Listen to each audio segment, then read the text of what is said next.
Hello guys, स्वागत है आप सभी का आपके अपने यूट्यूब चैनल दीप हिंदी ऑनलाइन संसार में। आज हम आप लोगों के लिए लेकर आए हैं हरिवंश राय बच्चन जी को। हरिवंश राय बच्चन जी की तमाम रचनाएं हैं जिनमें मधुशाला, मधुबाला, मधुकलश ये सब बहुत ही फेमस हैं। इनका जन्म 27 नवंबर 1907 ईस्वी को इलाहाबाद उत्तर प्रदेश में हुआ। इनका निधन 18 जनवरी 2003 ईस्वी को मुंबई में हुआ। इनके 2 विवाह हुए थे। प्रथम विवाह श्यामा देवी के साथ हुआ था। श्यामा देवी का निधन 1936 ईस्वी में हुआ। दूसरा विवाह तेजी बच्चन से हुआ। तेजी बच्चन के 2 बच्चे हैं, अमिताभ बच्चन और अजिताभ बच्चन।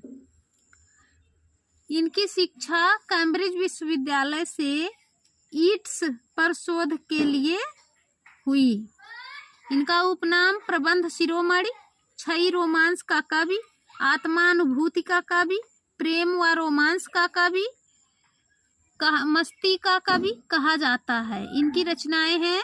अपनी आजीविका इन्होंने 1932 ईस्वी में पायोनियर के संवाददाता के रूप में आरंभ की। 13 हार इनकी रचना 1932 में प्रकाशित हुई। ये इनकी प्रथम रचना है। 13 हार प्रेम से संबंधित है। मधुशाला 1935 ईस्वी में ये इनकी दूसरी रचना है। मधुबाला 1936 ईस्वी में ये इनकी तीसरी रचना है। मधुकलश 1937 ईस्वी में ये इनकी चौथी रचना है। निशा निमंत्रण 1938 ईस्वी में ये इनकी 5वीं रचना है। निशा निमंत्रण में निराशा, शोक व विरह से संबंधित कविताएं लिखी गई हैं। अधिकांश कविताएं पत्नी श्यामा देवी के विरह में लिखी गई हैं। एकांत संगीत 1939 ईस्वी में इनकी प्रकाशित हुई।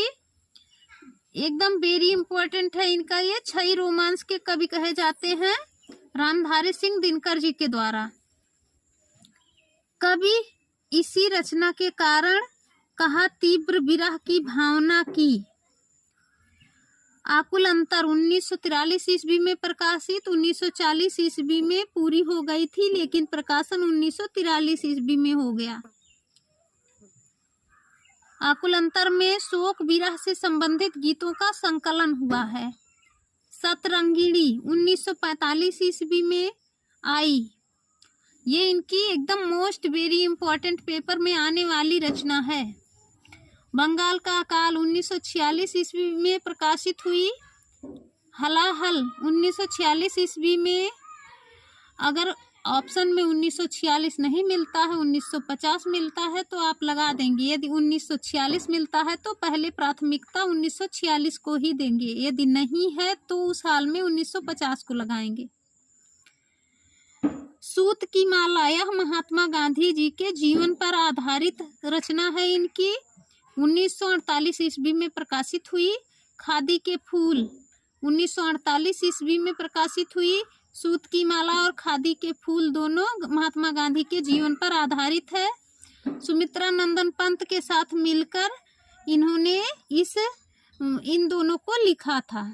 मिलन यामिनी 1950 ईस्वी। आरती और अंगारे 1954 ईस्वी। प्रणय पत्रिका 1955 ईस्वी। इनकी रचना तुलसी की विनय पत्रिका के आधार पर हुई है।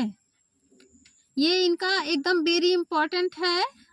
मैंने टिक कर दिया है। यदि कहीं से भूल से भी ना बताएं तो भी आप समझ लीजिएगा। बुद्ध और नाच घर प्रगतिवादी रचना है। 1958 ईस्वी में ये रची गई। इस रचना में इनका स्वर आक्रोश का स्वर व्यक्त हुआ है। त्रिभंगिमा 1961 ईस्वी। ये 4 खेमे 64 खूटे 1962 ईस्वी। त्रिभंगिमा लोक धुनों का प्रयोग के कारण प्रसिद्ध है। धार के इधर उधर यह रचना इनकी 1964 ईस्वी में प्रकाशित हुई। 2 चट्टानें एकदम मोस्ट वेरी इंपॉर्टेंट है। 1966 ईस्वी। 1968 ईस्वी में साहित्य अकादमी पुरस्कार से सम्मानित किए गए आप 2 चट्टानों के लिए। सो अहम 1981 ईस्वी आपकी अंतिम रचना है। दार्शनिक सिद्धांतों का वर्णन इसमें किया गया है। आत्मकथा 4 भागों में आपकी बटी हुई है। गद्य व पद्य में याद करने की मैंने एक ट्रिक बनाई है जिससे आप आसानी से याद कर सकते हैं। क्या नीड बसा 10 दिन, क्या से आपका हो जाएगा क्या भूलूं क्या याद करूं। नीड से नीड का निर्माण फिर बसा से बसेरे से दूर, 10 दिन से दसम द्वार से सोपान तक। इस प्रकार याद करने की ट्रिक है ये। 1966 ईस्वी में राज्यसभा के सदस्य मनोनीत किए गए।